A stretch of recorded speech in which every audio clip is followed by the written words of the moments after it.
गगन निषाद हैं, इनका सवाल है। कह रहे हैं कि आप बार बार कहते हैं कि जाति व्यवस्था धर्म का हिस्सा नहीं है। अगर जाति व्यवस्था धर्म का हिस्सा नहीं है तो आज तक किसी भी ऋषि मुनि ने जाति का विरोध क्यों नहीं किया? गगन निषाद, गगन तुम्हें कैसे पता विरोध नहीं किया?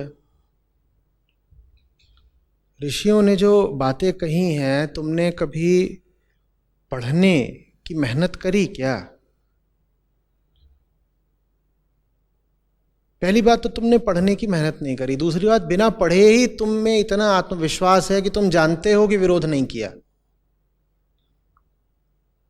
तुमने पूछ लिया होता कि सर ऋषियों ने जाति व्यवस्था का विरोध किया है या नहीं किया है, तो मुझे बेहतर लगता, मैं तुम्हें बताता कि किया है कि नहीं किया है। पर तुम तो पहले से ही माने बैठे हो कि नहीं किया है, तुम्हें कैसे पता नहीं किया है? 10 उपनिषद हैं जिनमें शिष्य ये सवाल पूछता है या किसी अन्य तरीके से ये सवाल उठता है कि जाति क्या है,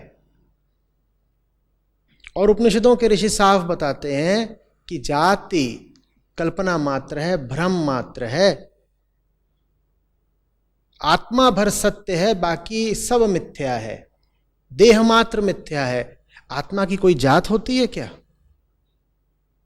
निर्गुण निराकार आत्मा की जाति होगी क्या? और तुम्हारा सत्य आत्मा आत्मा हो तुम वास्तव में, बाकी जो तुम अपने आप को समझते हो तो भूल है। अभी निरालंब उपनिषद पर कोर्स चल रहा है और उसमें जिस श्लोक में अभी हमने प्रवेश करा है उसी में यह प्रश्न है, जाति क्या है? और उत्तर स्पष्ट है, जाति प्रपंच है। और ये उपनिषदों के ऋषि बोल रहे हैं। अच्छे से समझो बात को। जाति की बात सामाजिक है, आध्यात्मिक नहीं। एक सामाजिक दोष को तुम धर्म के मत्थे क्यों मढ़े दे रहे हो भाई? समाज ने धर्म को माना नहीं या धर्म को विकृत कर दिया, इसमें धर्म की क्या गलती है? ऋषियों ने तो साफ साफ बताया कि जाति की बात ही मूर्खता है। लोगों ने ऋषियों की बात नहीं मानी तो तुम ऋषियों को क्यों बदनाम कर रहे हो? ऋषियों ने तो सबको एक बोला था। ऋषियों ने न जात मानी है, न लिंग माना है, न आर्थिक स्थिति मानी है। उन्होंने तो किसी भी तरह के भेद को स्वीकृति दी ही नहीं है। उपनिषद तो आत्मविद्या के ग्रंथ हैं, वहां आत्मा के अलावा और कुछ सच ही नहीं है। तुम किस देश के हो, तुम्हारी क्या उम्र है, तुम्हारे पास कितने पैसे हैं, तुम कितने पढ़े लिखे हो,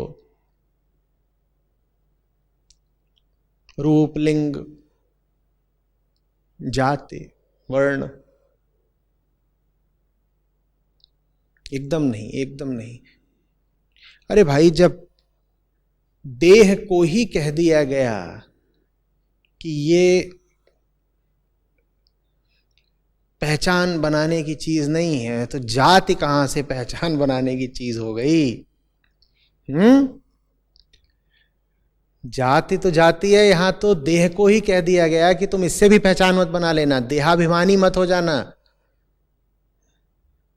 तो जाति कहां से हो गई? पूरा का पूरा वज्र सूची उपनिषद ही जाति पर चर्चा करता है, और पढ़ोगे आनंद आ जाएगा बिल्कुल तुम्हें, गगन। लेकिन पढ़े बिना टिप्पणी करना जरूरी है। और पढ़े बिना टिप्पणी करना क्यों जरूरी है?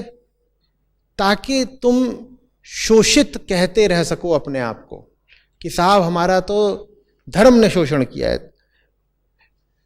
शोषण धर्म ने नहीं, समाज ने करा है। शोषण ऋषियों ने नहीं करा है, शोषण उन्होंने करा है जिन्होंने ऋषियों की बात नहीं मानी।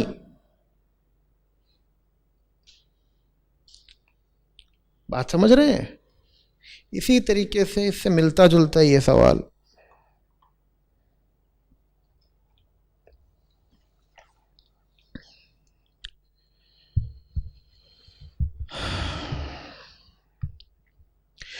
हाँ, ये सरस मीना का सवाल है। वो कह रहे हैं कि अगर उपनिषदों में इतना ही दम है तो उपनिषद पढ़ने वाले ब्राह्मणों ने ही सबसे ज्यादा जातिवाद क्यों किया? क्योंकि बेटा पढ़ने भर से उपनिषद नहीं समझ में आ जाते। इतने ब्राह्मण आज भी घूम रहे हैं, तुम्हें क्या लग रहा है उन्हें पहली बात उपनिषद पढ़े हैं कभी उन्होंने? दूसरी बात पढ़े भी हैं तो समझ में आ गए? इतने आसान है उपनिषद। उपनिषद कोई ऐसी चीज है कि ये अच्छा ये बुरा, ये खाओ ये पियो, फलाना कपड़ा पहनो और फलाने दर्जी से जाकर के कुर्ता पजामा सिलवा लेना, इस तरीके की बातें उपनिषदों में कि जो पढ़ेगा उसी को समझ में आ जाएंगी। लेकिन तुमने भी मान लिया है कि उपनिषद पढ़ने वाले ब्राह्मणों जैसे ब्राह्मण सब उपनिषदों पे ही तो चल रहे हैं। 100 ब्राह्मणों के पास जाओ और 100 में से तुम्हें 2 मिल जाएं ऐसे जो 5 उपनिषदों के नाम बता दें, सिर्फ नाम, तो बहुत बड़ी बात है। कौन सा ब्राह्मण उपनिषद पे चल रहा है? अब ये जो ब्राह्मण वर्ग है जिसको उपनिषदों से कोई मतलब ही नहीं, अगर ये कोई हरकत करता है गिरी हुई तो उसका दोष तुम उपनिषदों को क्यों दे रहे हो? तुम्हारी मान्यता तो ऐसी है जैसे कि ब्राह्मण जो भी कुछ कर रहा है वो उपनिषदों के कहे अनुसार ही कर रहा है, और ऐसा बिल्कुल भी नहीं है भाई।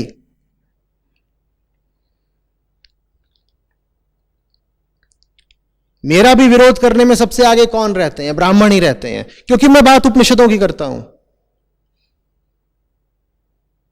और ब्राह्मण अपनी जैसी व्यवस्था चला रहे हैं, जैसी उनकी मान्यताएं हैं, विश्वास हैं, वो सब उपनिषदों के खिलाफ हैं। तो जब मैं कोई बात बोलता हूं तो बिल्कुल खड़े हो जाते, कहते हैं अरे आप तो धर्म विरुद्ध बात कर रहे हैं। मैं कहता हूं मैं धर्म विरुद्ध बात नहीं कर रहा हूं, मैं वेदांत सम्मत बात कर रहा हूं। लेकिन तुम जैसी जिंदगी जी रहे हो वो वेदांत के विरुद्ध है, इसीलिए तुम्हें मेरी बात बुरी लग रही है। समझ रहे हो? और हम उपनिषदों के ऊपर चर्चा क्यों कर रहे हैं सरस मीना? चुपचाप उन्हें पढ़ ही क्यों नहीं लेते? अति संक्षिप्त ग्रंथ हैं, और नहीं समझ में आ रहे होंगे तो आना मेरे पास, सहायता उपलब्ध है। या वेबसाइट पर चले जाना, वहां उपनिषदों पर व्याख्याएं पड़ी हुई हैं, पढ़ लेना।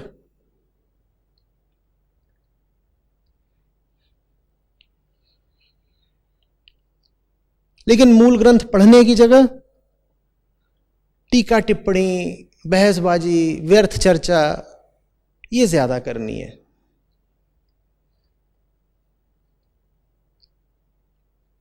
दुख की बात तो ये है कि उपनिषदों में न ब्राह्मणों की रुचि है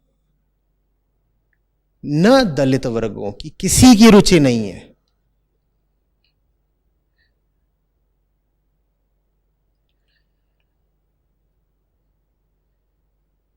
रुचि होनी चाहिए।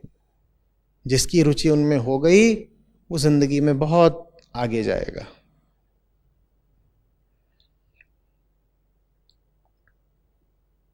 हम्म।